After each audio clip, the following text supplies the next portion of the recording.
বর্তমানের পোলা মায়ার সমান সমান মাপ, লম্বা চুল কাটিয়া মাইয়া মাথায় লাগাই ক্যাপ। কথা কইলা বর্তমানের পোলা মায়ার সমান সমান মাপ, লম্বা চুল কাটিয়া মাইয়া মাথায় লাগাই ক্যাপ। ও আল্লাহ আল্লাহ রে কোন জামানায় পাঠাইলা মোরে, ও আল্লাহ আল্লাহ রে কোন জামানায় পাঠাইলা মোরে। জিন্সের প্যান্ট শার্ট পরিয়া রাস্তা হাইটা যায়, পোলা না মাইয়া তারে চিনা বড় দায়। কথা বলে না জিন্সের প্যান্ট শার্ট পরিয়া রাস্তা হাইটা যায়, পোলা না মাইয়া তারে চিনা বড় দায়। ও আল্লাহ আল্লাহ রে কোন জামানায় পাঠাইলা মোরে। ঠিক না? তো বিচার দিনের মালিককে যারা বলেন বিচার দিনের মালিককে, মালিক ইয়াউমিদ্দিন,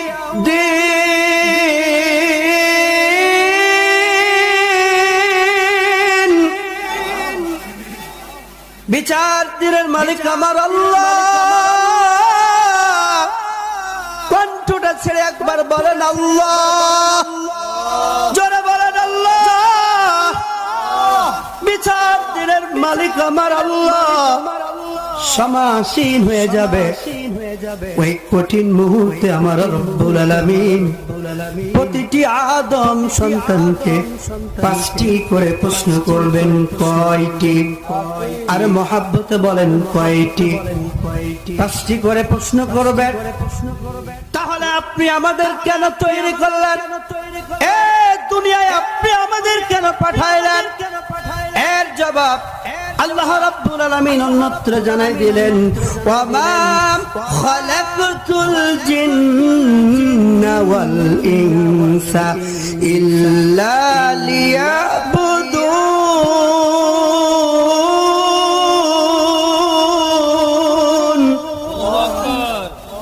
আমি মানুষ এবং জিন এই দুটি সম্প্রদায়কে তৈরি করেছি কেবল ইবাদতের জন্য। আল্লাহ জিজ্ঞাসা করবেন, এ গোলাম 40, 50, 60, 70, 80 বছর হায়াত দিলাম, বল বল এই 40, 50, 60, 70 বছর কোন কাজে ব্যয় করেছ? 7 শ্রেণীর ব্যক্তিকে আল্লাহ আরশের নিচে ছায়া দান করবেন। ওই দিন আল্লাহর আরশের ছায়া ব্যতীত কোনো ছায়া থাকবে না। ওই দিন আল্লাহ রাব্বুল আলামিন তার কুদরতি জিম্মায় 7 শ্রেণীর ব্যক্তিকে আরশের নিচে ছায়া দান করবেন। 1 নাম্বার হলো ইমামুন আদিল, ন্যায়পরায়ণ শাসক। 2 নাম্বার আশাবুন আশাফি ইবাদাতিল্লাহ, ওই যুবক যে যুবক যৌবনকালটা আল্লাহর ইবাদতে কাটায়ছে। যে যুবক যৌবনকালটা, যুবক বয়সটা আল্লাহর ইবাদতে কাটায়ছে, ওই দিন যুবক কোথায় ছায়া পাবে বলেন? জোরে বলেন কোথায় ছায়া পাবে? এজন্য আল্লাহর নবী বলেন, যৌবন কালটা সম্পর্কে কেন জিজ্ঞাসা করা হবে? একজন যুবক যৌবন কালে যেভাবে যে স্পিডে যে শক্তিতে কাজ করতে পারে, বলেন তো 80-90 বছরের একজন বৃদ্ধ বাবা সেই স্পিডে কাজ করতে পারে? পারে না। রুকু করতে পারে না, ভালো করে সিজদা করতে পারে না। হ্যাঁ, মাজা ব্যথা, পায়ে ব্যথা আছে না নাই? জোরে বলেন। অথচ যুবক যৌবন কালটা তোমার শক্তি ছিল, সামর্থ্য ছিল, তুমি রুকু সঠিক ভাবে করতে পারতা, সিজদা সঠিক ভাবে করতে পারতা, উযু ছুটতো না। এখানে এমন অনেক যুবক ভাই আছে, আমি বিশ্বাস করি সে যদি ফজরের সময় উযু করে 5-7-10 ঘন্টা তার উযু টিকিয়ে রাখা সম্ভব। কথা ঠিক কিনা? কিন্তু অনেক বাবাজিরা আছেন যাদের প্রতি ঘন্টায় 3-4 বার করে উযু করা লাগে, আছে না? أعوذ بالله من الشيطان الرجيم بسم الله الرحمن الرحيم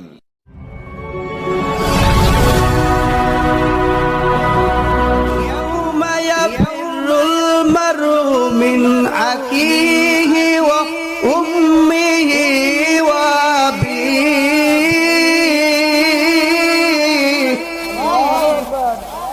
وصاحبته وبنيه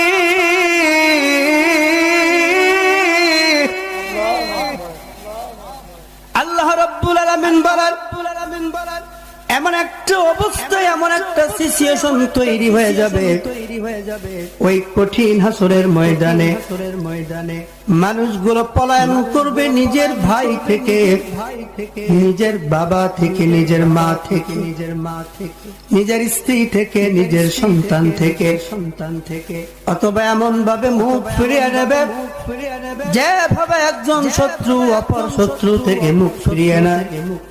এ মুসলমান ভাই, দিলের কান লাগায়া কথাগুলো শোনেন, অথচ সারাটা জীবন আপনি আপনার স্ত্রীর জন্য কাটায়া দিলেন, সারাটা জীবন আপনি আপনার সন্তানের জন্য কাটায়া দিলেন, সারাটা জীবন আপনি আপনার পরিবারের জন্য কাটায়া দিলেন। হাসরের ময়দানে আল্লাহ রাব্বুল আলামিন এই কঠিন এই ভয়ঙ্কর অবস্থার ভিতরে নিজেই বিচারপতির আসনে সমাসীন হয়ে বিচারের কার্য পরিচালনা করবেন। আল্লাহু আকবার। বলেন তো বিচার দিনের মালিককে? যারা বলেন বিচার দিনের মালিককে? মালিক ইয়াউমিদ্দিন।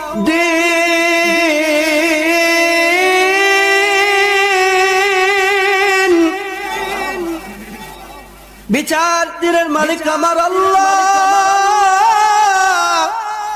কণ্ঠটা ছেড়ে একবার বলেন আল্লাহ, জোরে বলেন আল্লাহ। বিচার দিনের মালিক আমার আল্লাহ সমাসীন হয়ে যাবে ওই কঠিন মুহূর্তে আমার রব্বুল আলামিন প্রতিটি আদম সন্তানকে 5টি করে প্রশ্ন করবেন। কয়টি? আর মহব্বতে বলেন কয়টি? 5টি করে প্রশ্ন করবেন। লা নাযুলু কদম আপনি আদম হাত্তা ইউসালান খামস। আল্লাহর নবী, বিশ্ব নবী, রাহমাতুল লিল আলামিন নবী বলেন ওই দিন প্রতিটি আদম সন্তানকে আমার আল্লাহ 5টি করে প্রশ্ন করবেন। যতক্ষণ না কোন বান্দা 5টি প্রশ্নের উত্তর দিতে পারবে, ঠাই জায়গায় দাঁড়িয়ে থাকবে, কোন আদম সন্তান কদম নাড়াইতে পারবে না। নাম্বার প্রশ্ন করবেন আনুমুরিহি ফিমা আফনা। আল্লাহু আকবার বলেন। 1 নাম্বার প্রশ্ন করবেন, হে গোলাম বলো বলো বলো আমি আল্লাহ তোমাকে জন্ম থেকে মৃত্যু পর্যন্ত অনেক টাইম দিয়েছি, সময় দিয়েছি, এই কাজটা এই সময়টা তুমি কোন কাজে ব্যয় করেছো? থেকে মৃত্যু পর্যন্ত তুমি কোন কাজে ব্যয় করেছো? আমার ইবাদত করেছো নাকি শয়তানের ইবাদত করেছো? আমার দাসত্ব করেছো নাকি শয়তানের দাসত্ব করেছো? একটু বলো বলো আমার ভাইরা বলেন তো। আল্লাহ যদি এই সম্পর্কে জানতে চাই আমরা কি উত্তর দিতে পারবো? জোরে বলেন। কঠিন হয়ে যাবে কিনা? পৃথিবীর জমিনে আমরা কেন এসেছি আমরা অনেকেই জানি না। আমার ভাইরা, যখন আপনারা এই তাফসীরুল কুরআন মাহফিল এসেছেন, বলেন তো উদ্দেশ্য ছাড়া কেউ এসেছেন? কথা বলেন না কেন? উদ্দেশ্য নিয়ে এসেছেন। আসবেন তাফসীরুল মাহফিল থেকে কিছু আমলের কথা শুনে তারপর বাড়িতে যাবেন। কথা বলেন ঠিক কিনা? উদ্দেশ্য ছাড়া একজন ব্যক্তি এখানে আসেন নাই। তবে হ্যাঁ, কেউ কেউ এসেছেন বক্তার চেহারা দেখার জন্য, কেউ কেউ এসেছেন বক্তার কণ্ঠ কেমন যাচাই বাছাই করার জন্য, আর কেউ কেউ এসেছেন বক্তা কোরআন হাদিস থেকে যে কথাগুলো বলবে শুনে আমল করবো এই নিয়েতে। কথা বলেন ঠিক কিনা? তাহলে উদ্দেশ্যবিহীন আপনারা কেউ আসেন নাই, বলেন কেউ আসছেন? কেউ আসেন নাই। আল্লাহ রাব্বুল আলামিন আমাদেরকে উদ্দেশ্যবিহীন তৈরি করেন। أفحسبتم أنما خلقناكم عبثا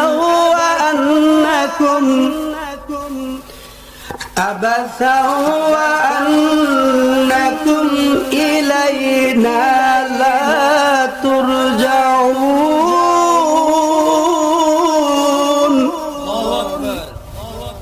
الله رب العالمين বলেন, হে গোলাম তুমি কি মনে করেছো আমি রব্বুল আলামিন তোমাকে অনর্থক অযথা খামাখা তৈরি করেছি? না না গোলাম, আমি তোরে অনর্থক অযথা তৈরি করি নাই। আমরা আল্লাহকে বললাম মালিক, তাহলে আপনি আমাদের কেন তৈরি করলেন? এই দুনিয়ায় আপনি আমাদের কেন পাঠাইলেন? এর জবাব আল্লাহ রাব্বুল আলামিন অন্যত্র জানাই দিলেন, ওয়া মা খালাকতুল জিন্না ওয়াল ইনসা ইল্লা লিয়াবুদুন।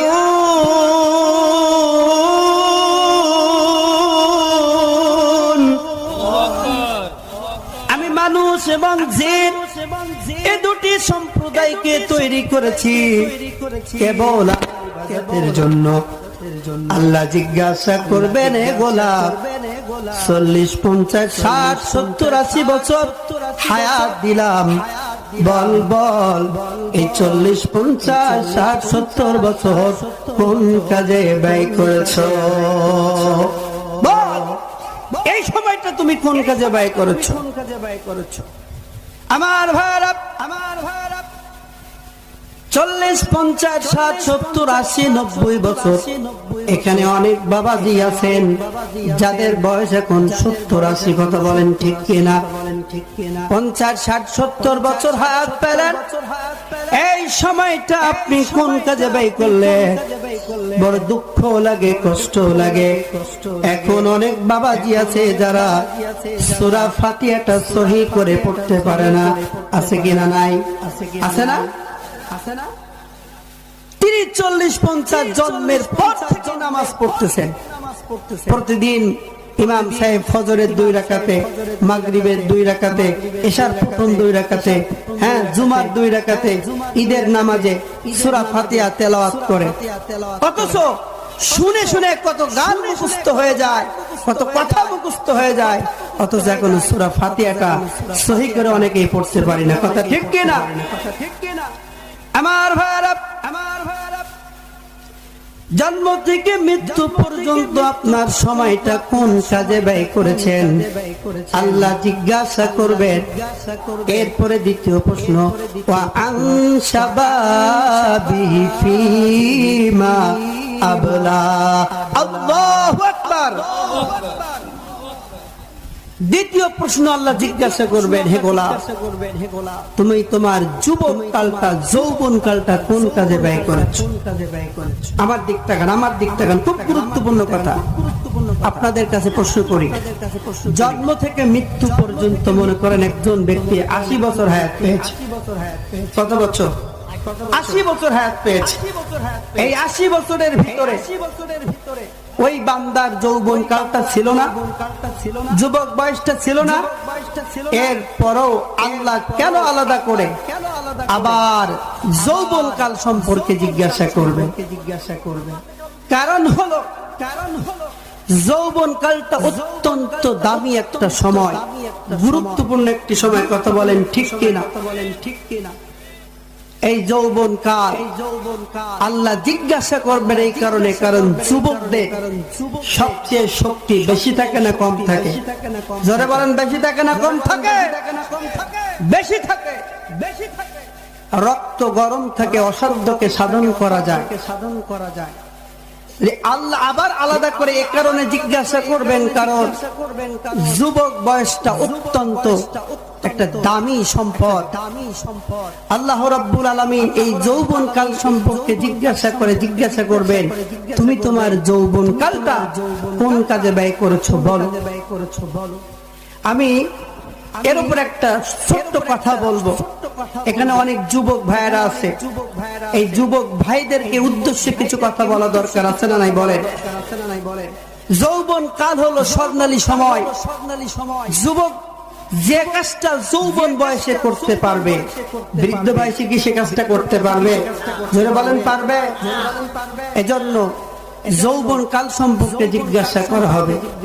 আমি ছোট্ট একটা জরিপ দেই। ইমাম কুরতুবী রাহিমাহুল্লাহ এই যৌবন কালটাকে কসুর পাতার পানির সাথে তুলনা করেছে। কিসের সাথে? কসুর পাতার পানির সাথে। কসুর পাতায় পানি যেমন টলমল করে, যৌবন কালটা মানুষের যুবক বয়সটা যে কোনো সময় আমি আপনাদের কাছে একটা কথা মেসেজ পৌঁছাইতে চাই। মনে করে আমি 100 জন যুবককে এক জায়গায় করলাম, 100 জন যুবককে এক জায়গায় করার পর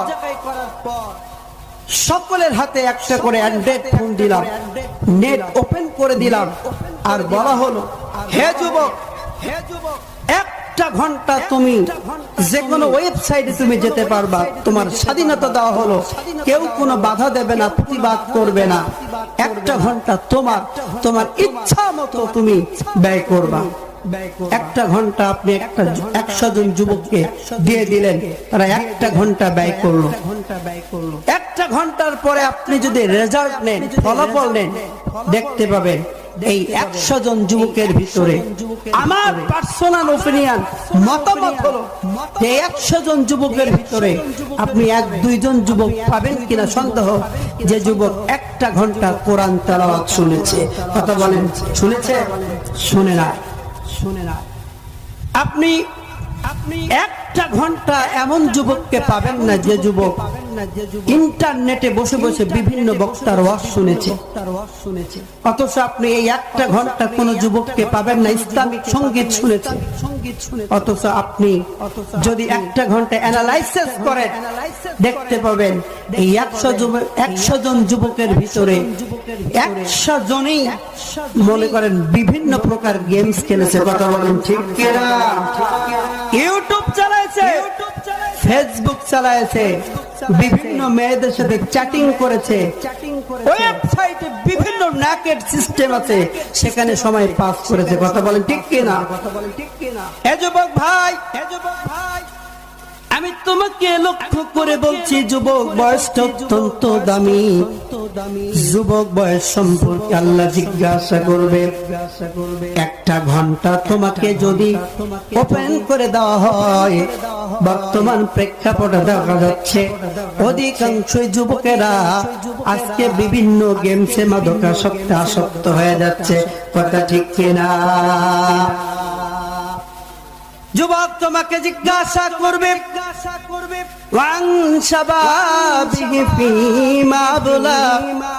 যুবক বয়সটা কোন কাজে ব্যয় করেছো বলো বলো। অথচ যদি যুবককে বলা হয়, হে যুবক নামাজের জন্য আসো, অনেক যুবক ভাই বলে, হুজুর আমার কাপড় ঠিক নাই। বলে কি বলে না? আমার কাপড় ঠিক নাই। যুবক 5,000-7,000 টাকা দামের জিন্সের প্যান্ট পরে, জামা পরে, কাপড় ঠিক নাই। কি এত দামি কাপড়ে কোনো লাভ আছে? কোনো লাভ নাই। যুবক অত্যন্ত গুরুত্বপূর্ণ কথা বলতেছি, এই সময়টা অত্যন্ত দামি আল্লাহর কাছে। আপনাকে জিজ্ঞাসা করা হবে যুবক বয়সটা কোন কাজে ব্যয় করেছো। আমার ভাইরা বাপজানেরা, যুবক বয়স সম্পর্কে জিজ্ঞাসা করা হবে, যুবক যৌবন কালটা কোন কাজে ব্যয় করেছো বলো। যুবক বয়সটাকে 2 কাজে ব্যয় করা যায়, একটা হলো ভালো কাজে আর একটা হলো খারাপ কাজে। বর্তমান প্রেক্ষাপটে দেখা যাচ্ছে কিছু কিছু যুবক ভালো কাজে সময় ব্যয় করে। কথা বলেন ঠিক কিনা? আজকে দেখেন সমাজে যেসব মাহফিলগুলো প্রতিষ্ঠিত হচ্ছে, আপনি ব্যাকগ্রাউন্ড দেখেন, অধিকাংশই যুবকের হাত। কথা বলেন ঠিক কিনা? আবার সমাজে সব খারাপ কাজ সংগঠিত হচ্ছে, এর পিছনে কাদের হাত? যুবকদের হাত। একটু জিজ্ঞেস করেন, লা ইলাহা ইল্লাল্লাহ, লা ইলাহা ইল্লাল্লাহ, লা ইলাহা ইল্লাল্লাহ, লা ইলাহা ইল্লাল্লাহ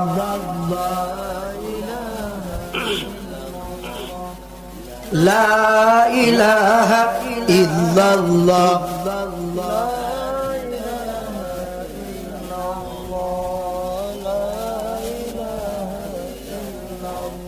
লা ইলাহা ইল্লাল্লাহ লা ইলাহা ইল্লাল্লাহ লা ইলাহা ইল্লাল্লাহু মুহাম্মাদুর রাসূলুল্লাহ। সবাই মহব্বতে বলেন সাল্লাল্লাহু আলাইহি ওয়াসাল্লাম। তাহলে 2 নাম্বার প্রশ্ন কি করা হবে বলেন তো? যৌবনকাল সম্পর্কে। আল্লাহর নবী বিশ্ব নবী রাহমাতুল লিল আলামিন নবী বলেন, যখন হাসরের মাঠ কায়েম হয়ে যাবে ওই দিন সাবাতুন ইউজিল্লুহুমুল্লাহু ফি জিল্লিহি ইয়াওমা লা জিল্লুহু, 7 শ্রেণীর ব্যক্তিকে আল্লাহ আরশের নিচে ছায়া দান করবেন। ওই দিন আল্লাহর আরশের ছায়া ব্যতীত কোনো ছায়া থাকবে না। ওই দিন আল্লাহ রাব্বুল আলামিন তার কুদরতি জিম্মায় 7 শ্রেণীর ব্যক্তিকে আরশের নিচে ছায়া দান করবেন। 1 নাম্বার হলো ইমামুন আদিল, ন্যায়পরায়ণ শাসক। 2 নাম্বার আশাবুন আশাফি ইবাদাতিল্লাহ, ওই যুবক যে যুবক যৌবনকালটা আল্লাহর ইবাদতে কাটায়ছে, যে যুবক যৌবনকালটা যুবক বয়সটা আল্লাহর ইবাদতে কাটায়ছে, ওই দিন যুবক কোথায় ছায়া পাবে বলেন? জোরে বলেন, কোথায় ছায়া পাবে? এজন্য আল্লাহর নবী বলেন, যৌবনকালটা সম্পর্কে কেন জিজ্ঞাসা করা হবে? একজন যুবক যৌবনকালে যেভাবে যে স্পিডে যে শক্তিতে কাজ করতে পারে, বলেন তো 80-90 বছরের একজন বৃদ্ধ বাবা সেই স্পিডে কাজ করতে পারে না? রুকু করতে পারে না, ভালো করে সিজদা করতে পারে না। হ্যাঁ, মাজা ব্যথা, পায়ে ব্যথা আছে না নাই? জোরে বলে। অথচ যুবক যৌবনকালটা তোমার শক্তি ছিল, সামর্থ্য ছিল, তুমি রুকু সঠিক ভাবে করতে পারতা, সিজদা সঠিক ভাবে করতে পারতা, উযু ছুটতো না। এখানে এমন অনেক যুবক ভাই আছে, আমি বিশ্বাস করি সে যদি ফজরের সময় উযু করে 5-7-10 ঘন্টা তার উযু টিকিয়ে রাখা সম্ভব, কথা ঠিক কিনা? কিন্তু অনেক বাবাজিরা আছেন যাদের প্রতি ঘন্টায় 3-4 বার করে উযু করা লাগে, আছে না? তাহলে 2 নাম্বার প্রশ্ন করা হবে, ওয়ান শাবাবিহি ফিমা আবলা, যুবক বয়সটা কোন কাজে ব্যয় করেছো? 3 নাম্বার প্রশ্ন করা হবে, ওয়া আম্মালিহি মিন আইনা ইকতাসাবা, কোন পথে অর্থ উপার্জন করেছো আর কোন পথে তা ব্যয় করেছো? ওয়া আম্মালিহি মিন আইনা ইকতাসাবা, কোন পথে অর্থ উপার্জন করেছো? ফিমা আনফাকা, 4 নাম্বার প্রশ্ন করা হবে, সেটা আবার কোন কাজে ব্যয় করেছো? অর্থ উপার্জন এবং ব্যয়, এটা নিয়ে কিছু কথা বলতে হবে। আমরা এখানে অনেকেই অর্থ উপার্জন করি, প্রিয় ভাইরা আমার, অর্থ উপার্জন করার সময় আমরা হালাল হারাম বাছি না, কথা বলেন ঠিক কিনা? কথা বলেন ঠিক কিনা? হালাল হারাম বাছি না, কোনটা হালাল কোনটা হারাম। আজকে যদি আমি একটু অ্যানালাইসিস করি, দেখা যায় বিশেষ করে গ্রামগঞ্জে প্রতিটি ঘরে ঘরে সুদের ছোঁয়া লেগে গেছে, কথা বলেন ঠিক কিনা? সুদ ভিত্তিক সমাজ, আপনি চাইলেও আর না চাইলেও এটা হয়ে যাচ্ছে। আপনি কোন পথে অর্থ উপার্জন করেছেন এ সম্পর্কে আল্লাহ জিজ্ঞাসা করবেন। আপনি হালাল পথে অর্থ উপার্জন করেছেন নাকি হারাম পথে অর্থ উপার্জন করেছেন, আল্লাহ জিজ্ঞাসা করবে আপনি কি সুদের টাকায় ঘুষের টাকায় ইবাদত বন্দেগী করেছেন নাকি নিজে কঠিন এবং কঠোর পরিশ্রম করে অর্থ উপার্জন করেছেন? জিজ্ঞাসা করা হবে বলেন তো যদি হারাম পথে অর্থ উপার্জন করেন আর ওই টাকা দিয়ে যদি ইবাদত করেন ইবাদত কবুল হবে? হবে না, হবে না। আমি একটা সংবাদ শুনেছিলাম, আমার একিরেত মনে নাই, এখান থেকে 1-2 বছর আগে সম্ভাব্য আপনাদের এই কালীগঞ্জ উপজেলা, সাতনগর উপজেলা, এরপরে আপনার দেবহাটা উপজেলা, আশাশুনি উপজেলা একটা সমিতি ছিল, সমিতির নাম হলো বর্ষা সমিতি। সমিতির নাম কি? বর্ষা সমিতি। এই বর্ষা সমিতিতে অনেক মানুষ টাকা রেখেছিল কিন্তু কেউ জানতো না। যখন বর্ষা সমিতি টাকা মেরে দিয়ে উদাও হয়ে গেল তখন দেখা গেল সমাজের হাজী সাহেবের 10 লক্ষ টাকা ছিল। কথা ঠিক কিনা? সমাজের প্রথম সারির মুসল্লি যারা এক ওয়াক্ত নামাজ বাদ দেয় না তাদেরও 5 লক্ষ, 7 লক্ষ, 10 লক্ষ টাকা ছিল। কথা ঠিক কিনা? আমি একবার একজনকে জিজ্ঞাসা করেছিলাম এই যে বর্ষা সমিতি যে টাকা রাখেছিল এর বেনিফিটটা কি? বলে হুজুর এখানে যারা টাকা রেখেছিল প্রতি বছরে বছরে তারা ইন্টারেস্ট পেত। সুদ বলা যাবে না, কি ইন্টারেস্ট। এখন সুদের নাম পরিবর্তন হয়ে মুনাফা ইন্টারেস্টে পরিণত হয়েছে। কথা বলেন ঠিক কিনা?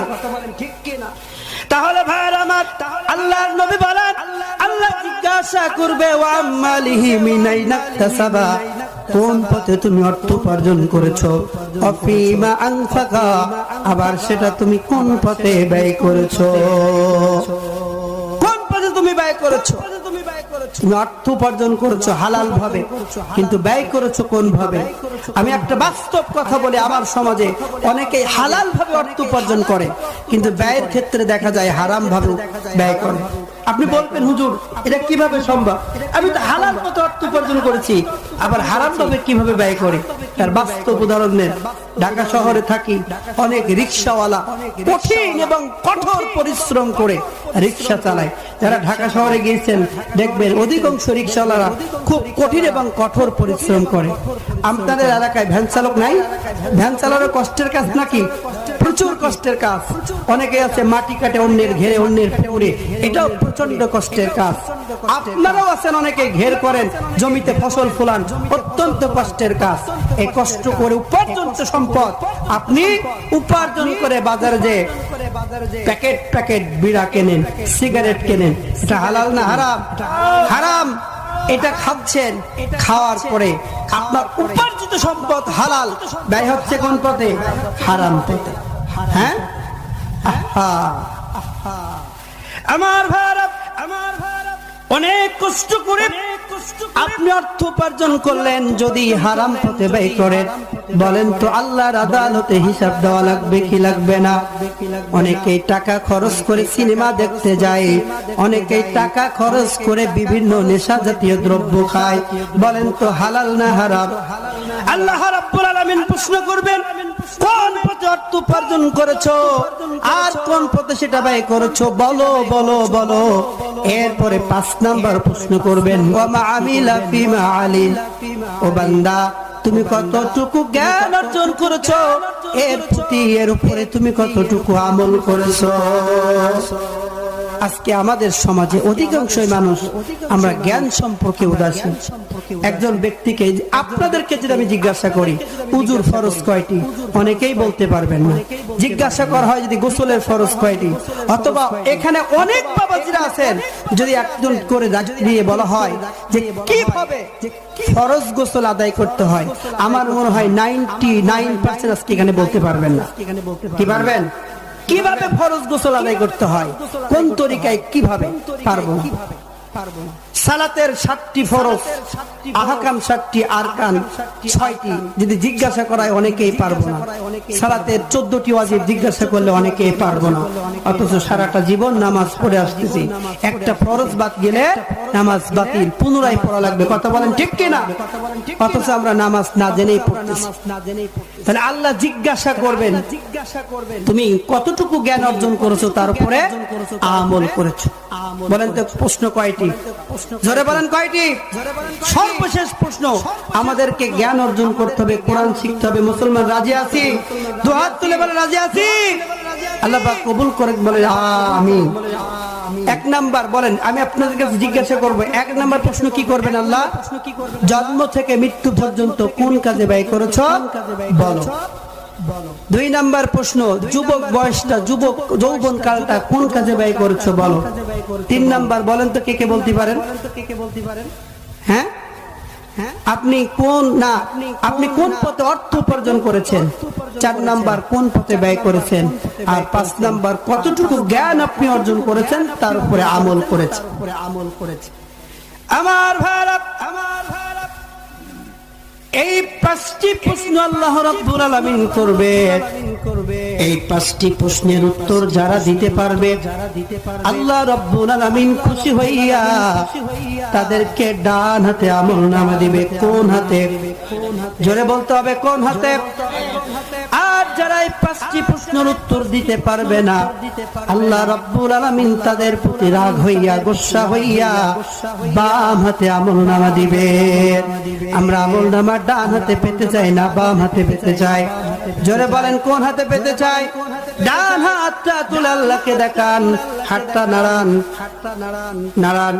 আল্লাহ গো, আমরা ডান হাতে আমলনামা পেতে চাই, আপনি আমাদের ডান হাতে আমলনামা দান করেন। বলেন আমিন। যে ব্যক্তি ডান হাতে আমলনামা পেয়ে যাবে, তার খুশির সীমা থাকবে না, আনন্দে আত্মহারা হয়ে যাবে। বাবার কাছে চলে যাবে, মার কাছে চলে যাবে, বিবির কাছে চলে যাবে, সন্তানের কাছে চলে যাবে, ডাক দিয়ে দিয়ে বলবে, ও বাবা, ও মা, ও সন্তান, দেখো দেখো দেখো আমার আমলনামা কত সুন্দর,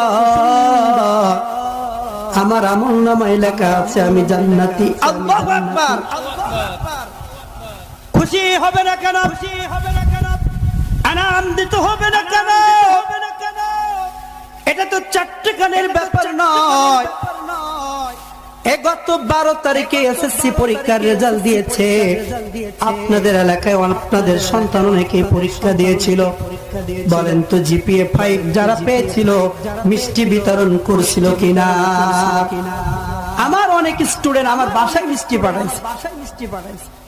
দুনিয়ার এই সামান্য কৃতকার্যে যদি এত আনন্দিত হওয়া যায়, বাস্তব একটা কথা বলি, কিছুদিন আগের ঘটনা, 2 মাস আগের ঘটনা, যারা ফেসবুক ইউটিউব চালান বলতে পারবেন।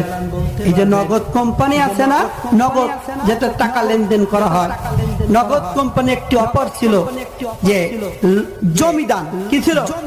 জমিদান। তো লটারিতে এক মহিলার জমি একটা প্লট পেয়েছে, কিন্তু সে জানে না। এই নগদ কর্তৃপক্ষ তার কাছে এসে যখন বলল যে আপনি লটারিতে কিছু জিতেছেন, আপনাকে আমরা ঢাকায় নিয়ে যাব। কোথায়? ঢাকায়। এখন আপনাকে আমরা 2 ভাবে নিতে পারবো। যারা এটা দেখেছেন অনেকেই জানেন। কথাটা বোঝানোর জন্য বলতে প্রাসঙ্গিক, তাই আপনাকে আমরা 2 ভাবে ঢাকায় নিয়ে যাবো। একটা হলো গাড়িতে করে, একটা করে হেলিকপ্টার করে। ওনারা বললেন আমরা হেলিকপ্টারে যেতে চাই। হেলিকপ্টারে নিয়ে যাওয়া হলো। নিয়ে যাওয়ার পরে যখন ওই মহিলাকে বলা হলো এই যে প্লটটা আপনি পেয়েছেন, উনি আবেগে আপ্লুত হয়ে গেছেন, কেঁদে ফেলেছেন।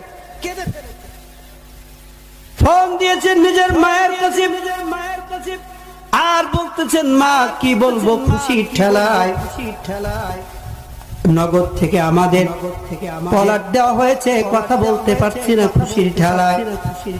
আমার ভাইরা বাপজানেরা,